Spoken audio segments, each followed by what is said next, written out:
Hey guys, welcome to the channel, or welcome back to the channel.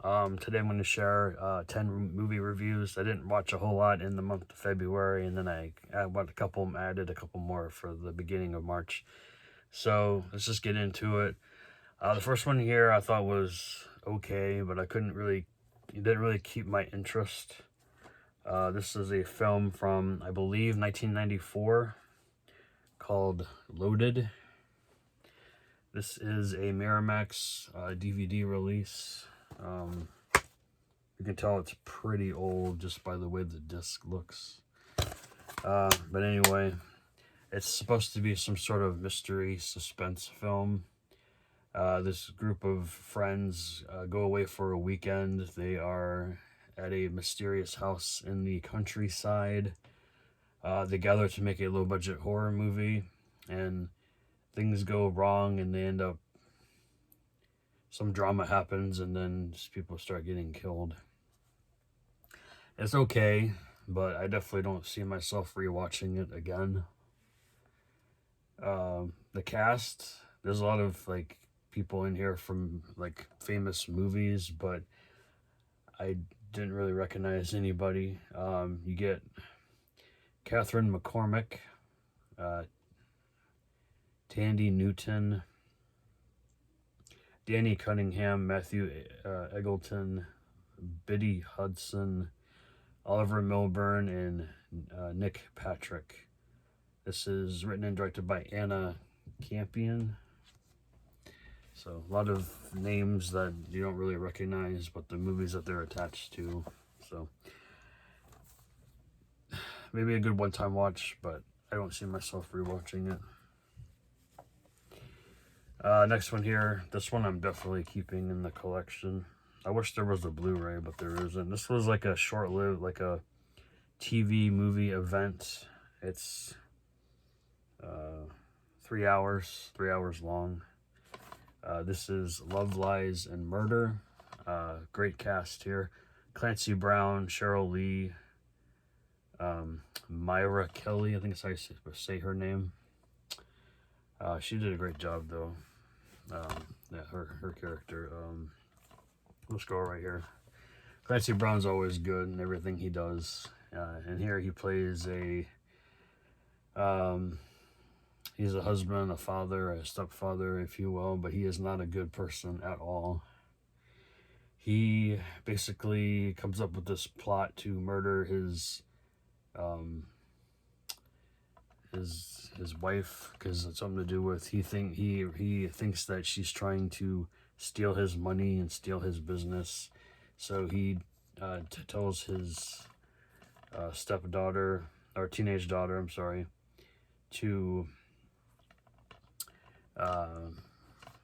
they need to kill her off so they can move on with their lives. And she's set up. This movie is kind of really all over the place, to be honest. He wants to kill his wife, has his daughter do it. This is his stepdaughter, or sister-in-law, because his wife is her sister. She ends up getting in a relationship with him afterward, and that's also, now they get married, but he's hiding it from everybody, and she doesn't know that. She finds out that he is who they say he is, and it's just them two against him. And yeah, it's just really all over the place. This is also a very early, I shouldn't say that early, film featuring Tobin Bell. He plays one of the inmates when he gets arrested, and then he tries to get him to help him out, and he ends up getting screwed over by Tobin Bell's character. Very good. I guess you could say a TV movie series event. This is from 1991. It was on CBS. Yeah, it was on CBS back in the day, is what the kids say these days. Or what we say these days. Kids don't say that. Yeah, highly recommend you guys check this out. It is on I believe it's a DVD-R release. It's on a DVD-R release. I found this. Where did I find this? think I found it at a thrift store or Second and Charles or something like that for really cheap. So pick that up. That is a must watch for sure. Next one here, I had fun with this, even though I've heard bad reviews on it. The movie is kind of all over the place though. This is from 2000. It seemed like a 90s movie, but it's from 2000. Got the Attic Expeditions. Seth Green, Jeffrey Combs. They are not the main characters though. The main character is played by Andreas Jones. You guys know him from Nightmare on Elm Street 4. Is it 4 or 3? 4. Yeah, 4. Maybe he was in both. I don't remember off the top of my head. But his character, they should have stated him first because he did a fantastic job. It's him right there. Seth Green's are always good, and Jeffrey Combs is always good. So Alice Cooper's in this as well. He does a little cameo appearance in the film. Ted Raimi's in here as well. Basically, it's about this guy who's awoken from a coma. He's I guess in this hospital. Then they put him in this like halfway house, I believe is what they call it. And then people start getting killed off one by one. And it's just really strange what everything's going on with it. But I enjoyed this film. I definitely want to get the Severin Blu-ray release. It comes with the soundtrack and everything. This is just the original first look home entertainment release. Nothing really going on here with the artwork other than Andreas Jones right there. But I like this film. I'm definitely going to upgrade it. This is a Jeremy Kasten film. Alright, that's it for the DVDs. Now on for the Blu-rays. Finally got around to watching Howling 3, The Marsupials. It doesn't say that on here, but that's what I guess the subtitle is called. This is a werewolf film, but it's kind of a weird film. It says the race is on as a colony of marsupial werewolves attempts to outwit and outlast their human counterparts. This is more of like a horror comedy. It takes place in Australia. Yeah, this movie is all over the place. It's not like the first two. So if you like the first two and you haven't seen this, you're going to be like, what the hell am I watching? Really good special effects in here, though. I don't really have much else to say about it. It's just a fun popcorn film. Can't really see what's going on there, but that was a cool scene.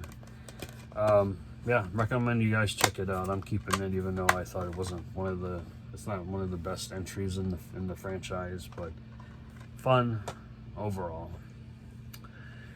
Watched this the other day with my mom. Watched it too. She wanted to watch it, so I watched it with her. Thanksgiving, Eli Roth. What can I say? The fake trailer from 2007. There's a little bit incorporated in here from that, but some of the scenes are shot differently than what you guys saw in the original fake trailer. This takes place, well, it happened, the event happens on a Black Friday and ends in tragedy, and then the next Thanksgiving, residents are picked off one by one. They think it's random, but actually it's a revenge killings from what happened the previous Black Friday. And it's a whodunit type film. This is John Carver. Very brutal death scenes in this film. It's really gory at times.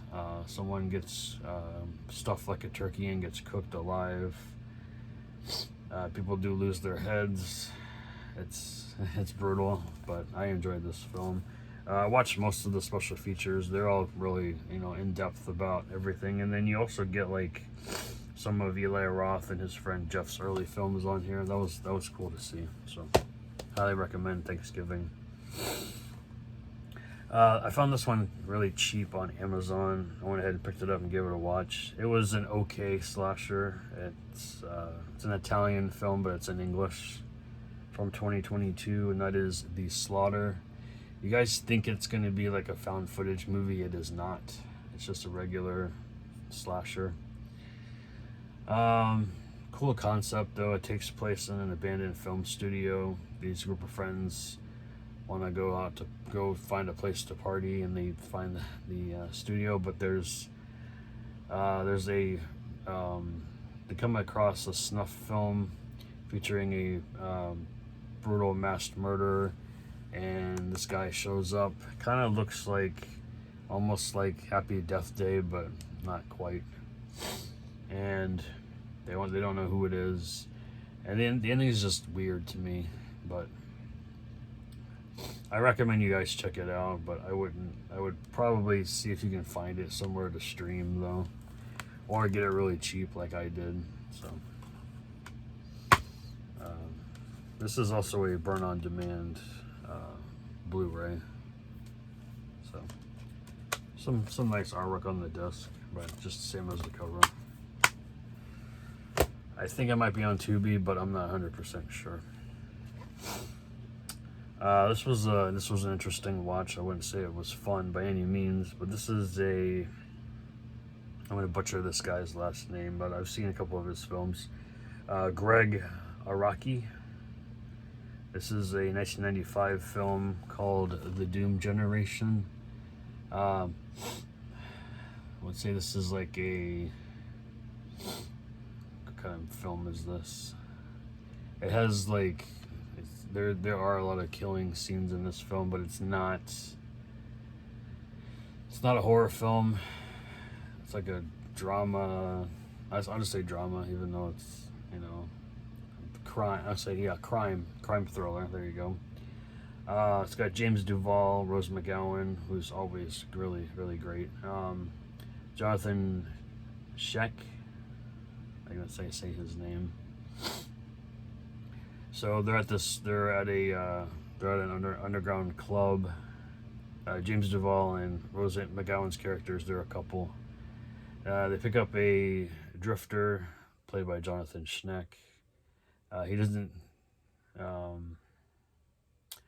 James Duvall's character doesn't see a problem giving Jonathan's characters a ride, but Acetone Amy thinks he's a creep. And there's like a love triangle going on in here.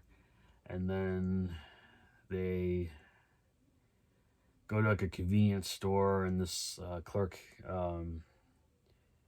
gets killed by Jonathan's character.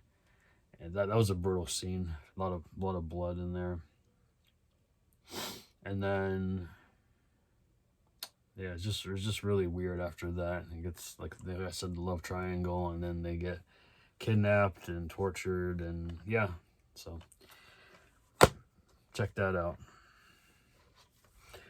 This next movie I didn't really care for, to be honest, so I'm gonna get rid of it. This is Girls Against Boys.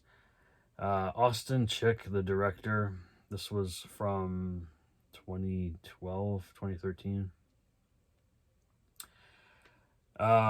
Seems to be some sort of like music video director, because a lot of the scenes either didn't have any like audio or very low audio, and most of the kills are actually off screen. Some of them weren't, but most of them were off screen. So it's just like, what's the point?